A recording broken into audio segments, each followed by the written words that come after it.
The other thing that we're going to do, and you have seen this a few times, we have the vertical progression where we give you a benchmark, and we give you a scenario and you guys come up with the benchmark and grade level. This time we're giving them benchmarks and grade levels and the teachers are coming up with the scenarios. So here we have a benchmark. Let you read that for a second. Explain the roles of author and illustrator in a story.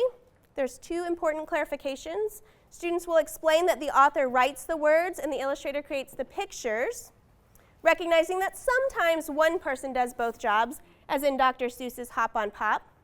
And clarification number 2, students should also explain that both authors and illustrators contribute meaning to the text. Okay?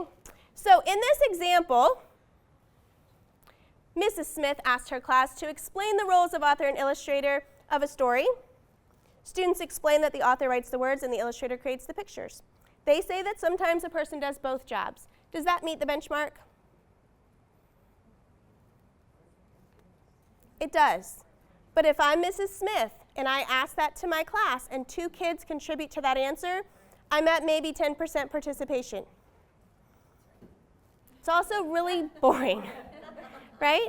We are working with teachers to develop meaningful tasks to engage in the same thing. So I want you to think about the benchmark again. If this is the text from the page and this is the illustrations and those gray cards are cards that students work together to sort with a partner, now is it meeting the benchmark? Who writes the words? Who draws the pictures? Who contributes meaning to the text? Where does it say all day long? Is that something the author contributed or the illustrator contributed? The sloth is brown. Is that in the text or the illustrations? Am I still meeting the benchmark? Yes. I'm doing it in a way that's hands-on, I'm making thinking visible, and I'm doing it in a way that's engaging. So we're working with them to create engaging, benchmark-aligned tasks that really make thinking visible and allow for corrective feedback.